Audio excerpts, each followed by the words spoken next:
Masih bersama dengan kuasa pemohon gugatan uji materi Undang-Undang IKN Victor Santoso serta anggota Panitia Khusus Rancangan Undang-Undang IKN DPR, Ibu Kota Negara IKN itu, dari fraksi P3 Partai Persatuan Pembangunan Ahmad Baidowi, Bung Awi.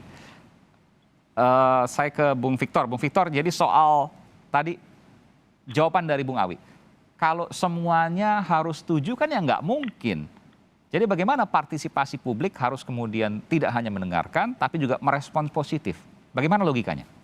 Iya, sebenarnya kan patokannya sudah jelas di putusan MK 91 kemarin ya. Artinya meaningful participation itu harus dilakukan ya. Artinya supaya terwujud partisipasi dan keterlibatan secara sungguh-sungguh gitu kan.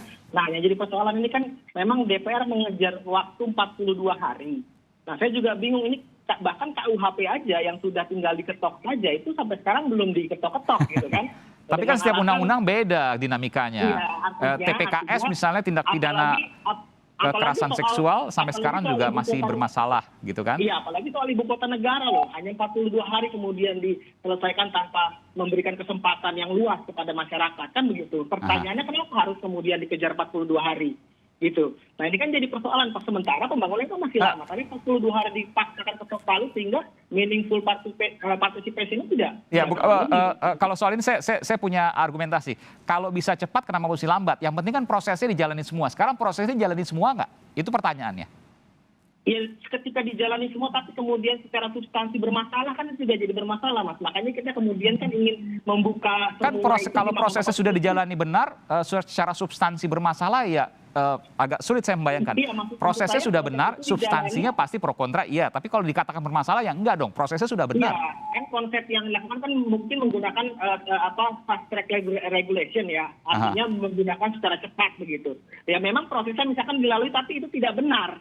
Gitu loh, makanya kan kemudian kita memberikan satu asas keterbukaan, asas keterlibatan itu kan semua kita gambarkan dalam permohonan. Iya, kalau saya mau bicara secara spesifik misalnya begini, keterlibatan publik yang mana yang dipermasalahkan sehingga itu menjadi cacat formil dalam Undang-Undang IKN yang akan digugat ke Mahkamah Konstitusi?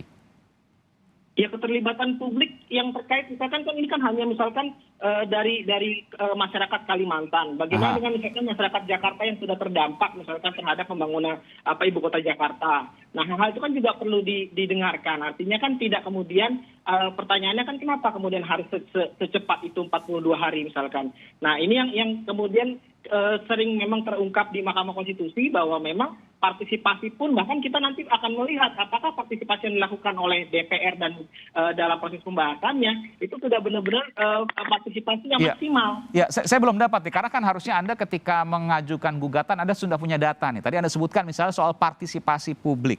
Yang saya tanyakan partisipasi publik mana yang dianggap tidak mumpuni, tidak cukup, kurang, yang kemudian membuat undang-undang ini cacat. Pertanyaan sederhana. Ya partisipasi masyarakat yang memang belum dilibatkan, Mas Aiman. Misalnya apa? Ya? Misalnya? Ya dalam hal tokoh-tokoh di DKI Jakarta atau pro kontra di Kalimantan itu kan perlu juga didalami secara dalam. Artinya bukan hanya kemudian didengarkan lalu kemudian penolakannya tidak ditanggapi, gitu kan? Kan ini kan ada banyak penolakan juga. Oke. Gitu. Nah hal-hal itu kan perlu didalami. Gitu bukan kemudian diabaikan lalu kemudian diketok dan disahkan begitu. Nah itu yang kemudian di dalam proses pembentukan itu yang sangat diharapkan oleh MK bahwa harus ada partisipasi yang bermakna atau maksimal. Jadi nggak boleh ada penolakan begitu ya? Bukan nggak boleh ada penolakan, tapi setidaknya ketika ada penolakan itu harus kemudian dilakukan beberapa pendekatan gitu loh. Jadi bukan serta-merta hanya didengarkan lalu tidak diakomodir. Itu bisa ada beberapa dasar yang bisa dilihat dari putusan Mahkamah Konstitusi, Mas Aiman, itu sudah jelas sekali. Saya ke Bung Awi, silakan Bung Awi. Ya, itu nanti ya menjadi ranah di persidangan di Mahkamah Konstitusi ya untuk membuktikan dalil-dalil. Tentu Bang Victor itu tidak akan menjelaskan hari ini semua karena itu rahasia perusahaan tanda kutip ya. Nanti kalau diungkap di sini nanti kelemahan-kelemahannya akan udah dijawab. Tapi biarlah. Oh begitu Bang Victor ya. Jadi Anda tadi saya tanya beberapa kali Anda nggak mau mengungkap semua itu. Ya pastilah begitu kan. Oh jangan-jangan atau jangan-jangan belum punya datanya. Ya kita nggak suudon ke sana lah. Oh. Ya enggak, karena saya bicara minta contoh satu kan tidak ada yang disampaikan secara detail. Tapi saya ingin tanya Bung Awi, apakah harus semuanya setuju tidak boleh ada penolakan? Karena kalau ada penolakan indikasi cacat formil karena tidak dilakukan partisipasi publik dengan baik. Jadi gini, dalam Undang-Undang IKN itu ada yang pro, ada yang kontra. Ada yang kemudian yang kontra jadi pro. Kenapa? Karena kita melakukan dialog dengan masyarakat. Seperti contoh, awalnya masyarakat ada di Kalimantan Timur, ada Kutai maupun ada yang kerajaan Pasir gitu kan. Awalnya menyampaikan bahwa ada persoalan-persoalan yang harus dipenuhi, misalkan bagaimana keberlangsungan dengan adat kami, kan begitu. Tentu itu diakomodir dalam pembangunan IKN nanti itu memerhatikan kearifan lokal. Kompromi-kompromi seperti itu kan akhirnya ketemu.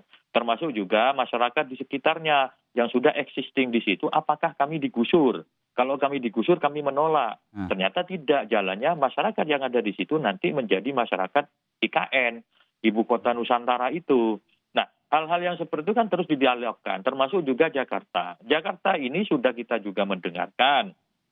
Bahkan termasuk pemerintah saya dengan pihak Pemprov DKI juga sempat komunikasi. Tokoh-tokoh masyarakat misalnya sudah juga.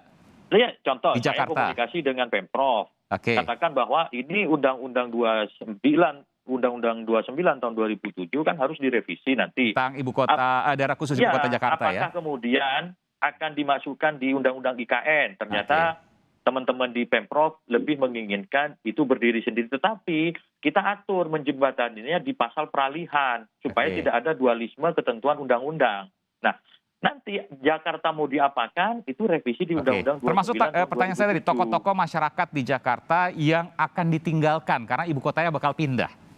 Nah, itu tokoh-tokoh yang dihadirkan para pakar perkotaan, para pakar kan juga sekaligus warga DKI itu. Ada juga yang tidak setuju, ada juga yang setuju dengan alasan-alasan, ada yang tidak setuju nanti bagaimana nasibnya, kan seperti itu. Itu kan dijawab oleh pemerintah akhirnya bahwa kemudian nanti Jakarta akan ada planning yang tersendiri. Supaya apa? Dia tidak ketinggalan misalkan yang sudah kota metropolitan ini bagaimana nasibnya, itu nanti ada planning tersendiri. Nah, ketika didialogkan seperti itu, akhirnya ya juga bisa memahami. Ya, tapi ini tidak menghapuskan kesan. Tadi disebutkan 43 hari atau 42 hari. Kompas menuliskan 43 hari ya. Bahwa ini adalah undang-undang yang dibentuk dengan proyek Bandung Bondowoso atau proyek kilat begitu ya. Proyek kilat yang kemudian bisa memunculkan pro dan kontra di kemudian hari, termasuk juga soal penggunaan dananya, termasuk juga soal turunan undang-undangnya. Benarkah ini proyek kilat yang harus selesai segera sehingga bisa pindah di 2024? Bung Awi. Tidak. Kalau kita runut, RUU IKN itu sebenarnya sudah dipersiapkan sejak akhir 2019. Sudah masuk prolegnas prioritas 2020. Namun karena pandemi COVID, kita tunda dulu. Kan seperti itu. Terus kemudian kalau pembahasan 42 hari, 1 hari, itu kan mekanisme normal saja. Tidak diatur di ketentuan Undang-Undang 12 tahun 2011 tentang P3, bahwa sebuah RUU harus dibahas dalam waktu tertentu. Semuanya diserahkan kepada mekanisme politik yang ada di DPR. Tentu dengan memenuhi syarat-syarat utama, syarat formilnya terpenuhi, muatan materinya juga terpenuhi, termasuk aspirasi publiknya juga terpenuhi, aspek keterbukaannya juga terpenuhi. Nah, pembahasan ini dalam perspektif kami itu sudah memenuhi unsur itu sehingga kami bisa memutuskan undang-undang ini disahkan kemudian di tanggal 18 Januari. Kalau kemudian ada yang tidak sependapat, ya wajar saja, namanya produk manusia ya pasti tidak sempurna. Soal ada muatan nanti gugatan-gugatan, tentu DPR selaku pihak nanti yang akan digugat akan mempelajari petitumnya itu apa, dalilnya apa. Tentu kita siapkan juga jawaban-jawaban untuk mempertahankan bahwa kami membahas ini sudah memperhatikan aspek kualitas dan juga aspek kuantitas. Dan banyak undang-undang yang selesai dalam 1 hari. Dan ada juga undang-undang yang kemudian ketika di Mahkamah Konstitusi digugat, lalu kemudian dinyatakan tidak konstitusional. Contohnya adalah Omnibus Law yang tidak melibatkan partisipatif publik dan juga hal-hal yang lain. Tentu ini kita akan lihat nanti bagaimana kemudian ada juga undang-undang perdebatannya di Mahkamah Konstitusi. ada juga undang-undang digugat, gugatannya ditolak. Kan ada juga yang begitu. Tapi kalau yang itu oke, kita setuju, Bang. Tapi kalau seandainya ini kemudian terjadi seperti Omnibus Law kan tentu menghambat. Karena harus bicara 2024 pindah nanti sesuai dengan rencana undang-undang tersebut. Ini kita bicara amanat undang-undang. Tapi nanti kita akan lihat. Terima kasih Bung Awi dari Partai Persatuan Pembangunan yang termasuk juga panitia khusus bahasan untuk Undang-Undang IKN, Ibu Kota Negara, dan juga Bung Victor Santoso, kuasa hukum pemohon gugatan uji materi Undang-Undang IKN. Terima kasih Bapak-Bapak, sehat selalu. Kita akan lanjutkan nanti di lain kesempatan terkait dengan Ibu Kota Negara yang baru ini. Selamat malam, sehat selalu.